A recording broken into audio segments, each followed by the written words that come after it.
Please call the roll, Cynthia. Mr. Provolos, Present. Mr. Battaglia, Here. Mr. Hallquist, Present. Mr. Kaufman, Here. Ms. Spoon. Here. Everybody's here. No one's absent. Fantastic. Then let's call this meeting to order. And I guess we're going to jump into action item number 1, staff's recommendation to approve general member and fire safety certified election results. And that is one of the topics that are highlighted for discussion. Good morning.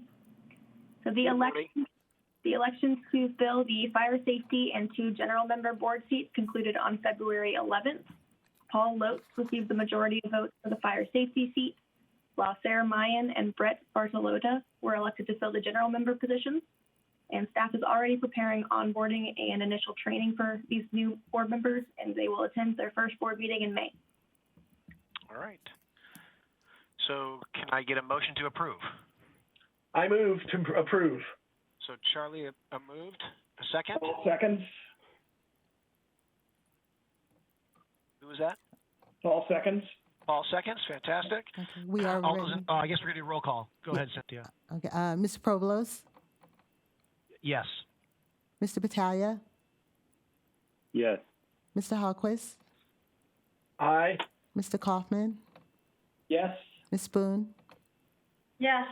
All votes are in, and the motion passes 5-0. Great. Next is item number 2, ad hoc committee's recommendation to appoint Mia and Gary as independent non-board members on the audit committee. That is one of the discussion topics. Who are we going to hear from? I'll pick this one up, Thanasi. We're recommending, the committee selection, which was Roberta Spoon and myself, are recommending both Mia and Gary to be appointed to the audit committee. This is in light of the fact that one of our current members, Greg Koyeski, is going to be burning off his assignment in 2022. That will be his second board or his second term, so he's not eligible for replacement. We have 2 very qualified candidates here at this time, and we thought it'd be beneficial to bring them on board, both on board, and ask the SDC board for approval to bring on a 6th board member for 1 year until Greg retires. All right. Oh, one other thing.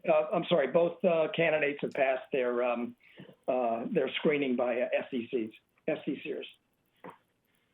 First of all, Paul and Bobby, thank you very, very much. You guys tend to be the go-to every time something has to happen on the audit committee, and I feel like it's almost abusive the way we do that to you guys, but you guys are the most qualified, and you've done a great job, and I appreciate you vetting them. I also appreciate the creativity because I think this is a great opportunity for us to pick up 2 really qualified board members, committee members, which is hard to do. And I think that the idea of having them overlap and doing this temporary extension for 1 year to have an extra member is fantastic. So thank you guys very much. Can I get a motion to approve? Charlie moves to approve. Fantastic. I'll second it. Thank you. Okay, we are ready to vote. Mr. Provolos, Yes. Mr. Battaglia, Yes. Mr. Hallquist, Aye. Mr. Kaufman, Yes. Ms. Spoon. Yes. All votes are in, and the motion passes 5-0. All right. Item number 3, staff's recommendation to approve SDCERS fiscal year 2022 administrative budget. And I understand that we're going to be hearing from David Bond on that. Thank you, David. Go ahead. I defer to Ted. Tag, I'm it. Good morning. Staff recommends the approval of the SDCERS FY 2022 budget of $14.4 million for the coming fiscal year. This budget is up approximately $500,000 or 3.5% from the FY 2021 budget. Now, I don't know if you see it on the screen, but there is a presentation that goes, there we go. Yeah. Next slide, please. This proposes that budget, and you can see graphically what our budget has been like since 2013. We had declining costs, but we're now needing to increase costs to meet our operational needs. Next slide, please. And looking at the overall budget components, you can quickly see that salaries and benefits are our largest component. And as such, SDCERS is a labor-intensive organization of professionals. Understandably, people are our biggest asset.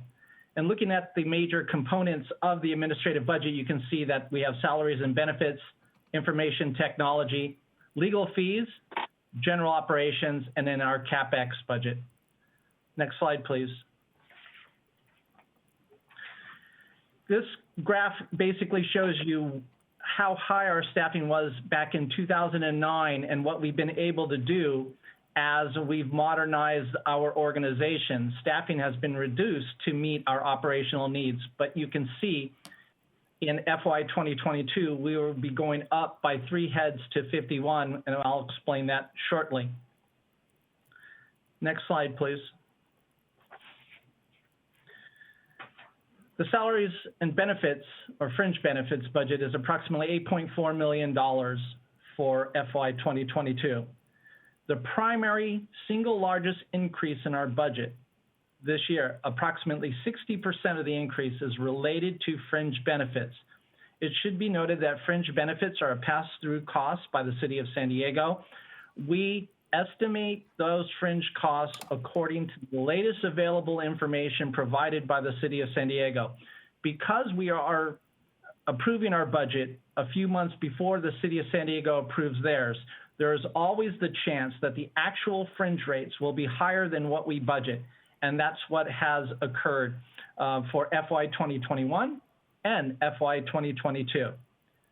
As a result, the fringe benefit expense increased by $293,000 over the FY 2021 budget. In addition, salaries have increased by $186,000 or 3.9%. Now, this is related to an increase in 3 positions. Back in FY 2021, we had budgeted a head count of 48, which had 2 heads to be reduced through attrition. One of those heads did not retire, so currently we're at 49. One of the heads that did retire, we are estimating we are going to need for FY 2022. And more importantly, the call center is receiving increased call volume related to Prop B calls, and we are adding another call center person. That explains the increase in 3 heads, primarily related to meeting our operational needs and upcoming changes to the Proposition B for the City of San Diego. Next slide, please. Now, legal fees has a budget of $365,000. Overall, the division is down by $20,000, but it's got 4 major components.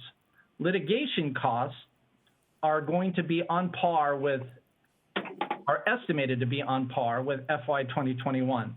The disability budget is going to decrease by $35,000 due to a reduction in the number of disability hearings. And tax and general legal fees is also going down by $35,000, reflecting a new Proposition B review project replacing a tax operations compliance project for next year. Fiduciary fees, on the other hand, are increasing by $50,000 to add a second fiduciary counsel and facilitate board and staff consultations with that counsel. So the net effect of that is an overall reduction of about $20,000. It should be noted that in FY 2021, we are expecting projected budgetary savings of $153,000, primarily related to the timing of litigation expense, reduced disability hearings in the current year, and a reduction in tax and general costs. Next slide, please. Before I talk about capital spending, I can quickly mention that the general operations budget was also down a little bit, and that's primarily related to outside printing costs and then a reduction in travel and training related to the COVID-19 pandemic. Now, our capital budget is primarily related to information technology projects. For FY 2022, we're estimating a total budget of $140,000. This is a $55,000 decrease from the current fiscal year's budget. New for FY 2022 includes a server farm migration project, a VPN migration, and 2 smaller projects to improve server operations and replace office computer equipment. In addition, a project that was scheduled for FY 2021 has now been moved to FY 2022, and that's the application and perimeter load balance requirement.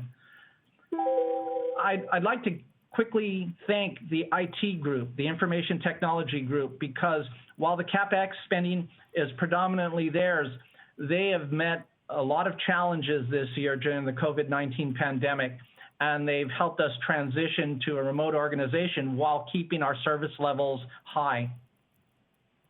Next slide, please. So, in looking at our mandate and our mission, SDCERS continues to manage its administrative cost structure despite the pressures of managing a growing and increasingly complex plan. SDCERS expects a busy year due to the changes related to Proposition B. And as noted, the primary reason for the increase in budget is related to fringe and salary costs, as well as the IT technology support and a budget increase in rent, offset by a decrease in legal costs, outside printing, and travel and training due to the COVID-19 pandemic. And with that, I will open the floor to any questions related to anything I've said during this presentation.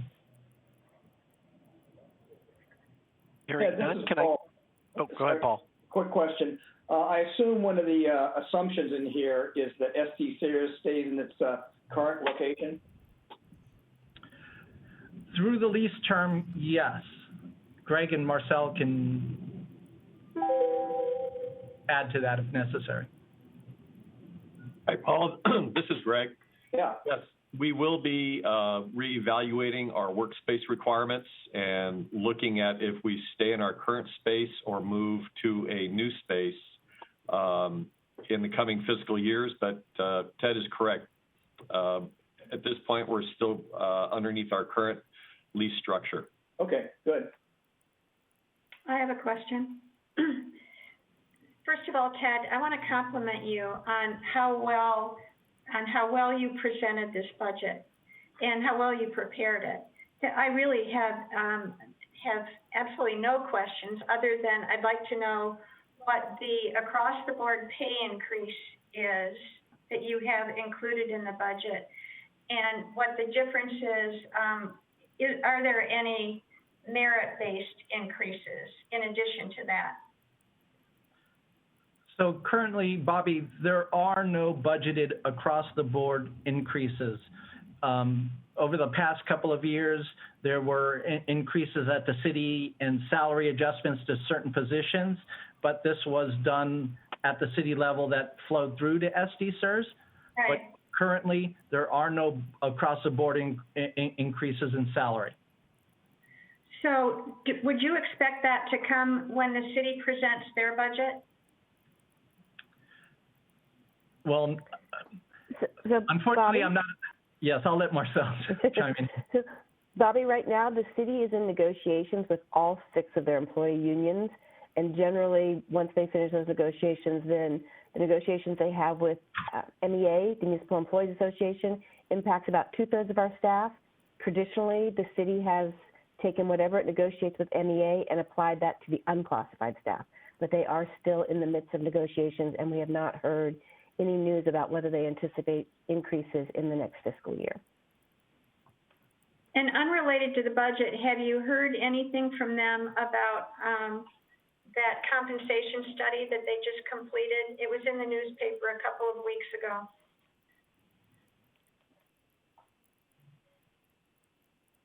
Marcel, maybe? I muted myself again. Sorry, I have not heard anything on their compensation study. I know that the city is working hard to close a pretty significant budget gap, but I know that also the unions are saying, hey, there's some issues you need to address. And so I haven't heard anything more than that the study was completed. And as I said, they're in negotiations with all 6 of their bargaining units right now. So if they come back with a pay increase, Ted, will you modify the budget? Well, it depends on how material it is. If it's Right. significant, we'll bring that information back to the B&G committee and board. Okay. And again, Ted, it's really an excellent presentation. I mean, I think it's so clear and you've done a great job. So thank you very much. Thank you very much, Bobby. Thank you, Ted. Good job. Ted, I think I agree with Bobby. You've done an excellent job. It's just that it's just drones on so long. I just don't know what to do about that. But in any event, can I get a motion to approve the budget? I'd like to make that motion. All right, Bobby, thank you. In a second. I'll second. Tom will second it. I think it was Tom will second it. Did I hear that right? Tom, Good. Okay. we are ready Cynthia? to vote. Mr. Provolos, Aye. Mr. Battaglia, Yes. Mr. Hallquist, Aye. Mr. Kaufman, Yes.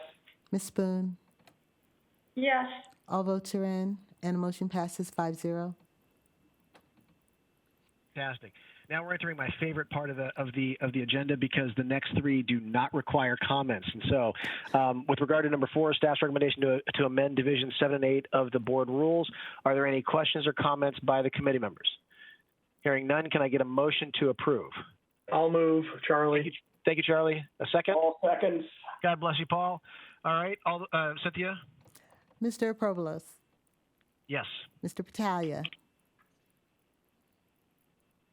Yes.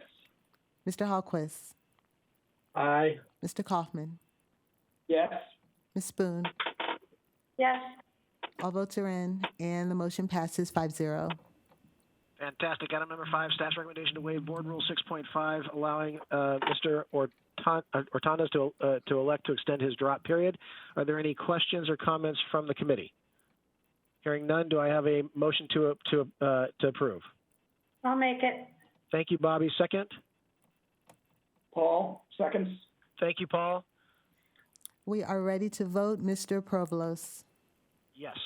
Mr. Battaglia, Yes. Mr. Hallquist, Aye. Mr. Kaufman, Yes. Ms. Spoon. Yes. All votes are in, and the motion passes 5-0. Fantastic. Item number 6, staff's recommendation to approve contract extension with Atos Solutions for the IT services. Any questions or comments from the committee? Hearing none, can I get a motion to approve? Paul makes a motion to approve. Thank you, Paul. Was that Tom Battaglia? Paul Kaufman. Paul, okay, Tom will second. okay. Thank you, Tom. All vote. We are ready to vote. Mr. Provolos, Yes. Mr. Battaglia, Yes. Mr. Hallquist, Aye. Mr. Kaufman, Yes. Ms. Spoon. Yes. All votes are in, and the motion passes 5-0. All right, move on to reports. We have 9 report items. We have 2 or a minimized 22% that require comments, and that's items number 1 and 2. So can we hear from member services, please?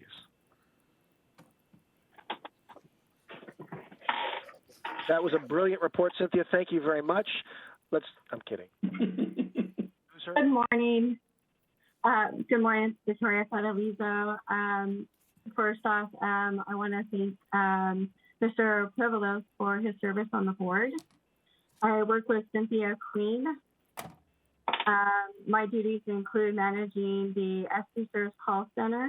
And as you've read the board report, we recently switched our new call center provider called Amazon Connect with support from Dave Vaughn and our IT team.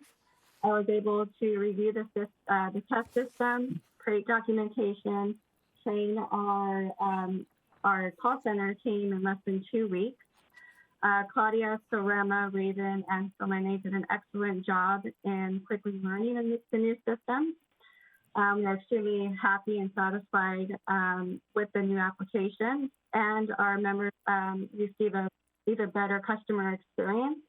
We have customized the system to better assist retirees and working members. We can make real-time updates to the queue, can change the recorded greetings at any time. Thanks to Jessica Maloney for her quick work on implementing and recording the phone greetings. I'm very proud of everyone for their speedy efforts in getting this up and running quickly. Thank you, and please let me know if you have any questions. All right. Victoria, thank you very much. Hearing no questions, let's move on to number 2, item number 2, Benefits Administration. Marcel?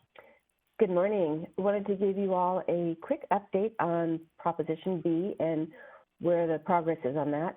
Right now, we are still in a period of, there could be a potential appeal to the unwinding of Proposition B.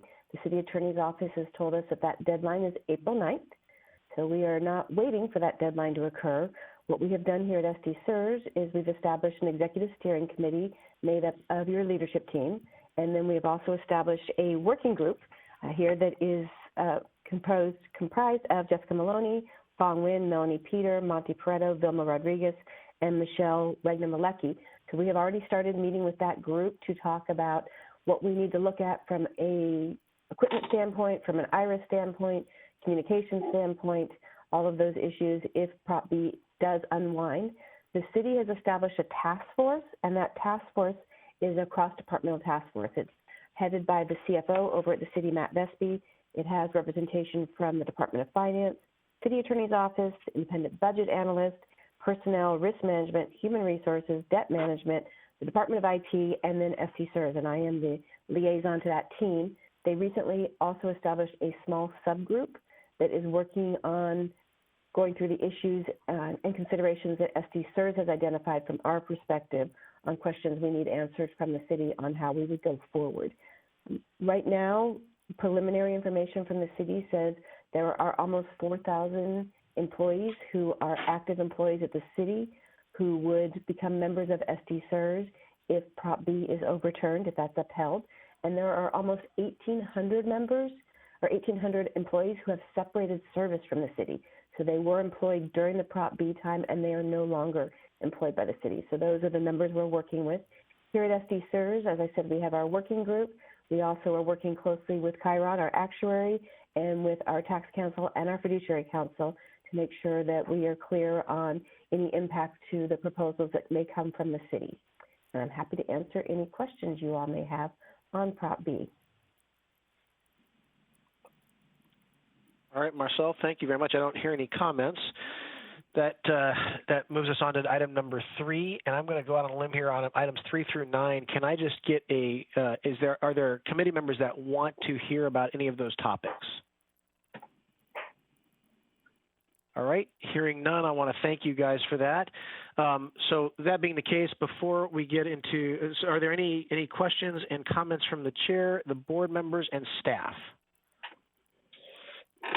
Tanasi, I just wanted to say thanks for everything. Thank you, Charlie. I appreciate that. And I guess maybe this is as good a time as any. I would like to just make a couple of quick comments. And that first is I want to thank all of my committee members. It has been my pleasure to serve on this committee. It's been my honor to be the chair. I still am perplexed by why the organization and the city has allowed me to stay on this committee as long as they have. It suggests that you guys are desperate, but I don't think that's really the case. But I do appreciate that. You guys are all really hardworking, and what I also really appreciate about each of the committee members is that you guys have been willing to read the material, you've been willing to come prepared to the meetings, and you've been willing to help make this an efficient process, and I appreciate that. And from there, I want to thank the staff because you guys do a great job. You put a lot of time into these reports, you put a lot of information in these reports, and I think while Bobby gave Ted some high accolades, and I don't want to take anything away from Ted. I know that may sound as a shock, but I don't, because he does a great job. So does everybody else.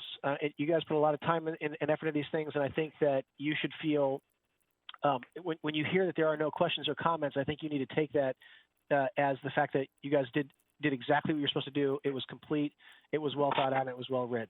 And so I appreciate that. I appreciate everything you guys have done. So thank you guys very much. This has been a great last meeting, although we still have to figure out if there's closed session and see if we can't adjourn this thing. But I don't believe there's a closed session, is there? No. All right. So unless there's anything else, I will entertain a motion to adjourn. Make a motion to adjourn. Thank you, Paul. All right, guys. I look forward to seeing you guys tomorrow. Have a Bye. great day.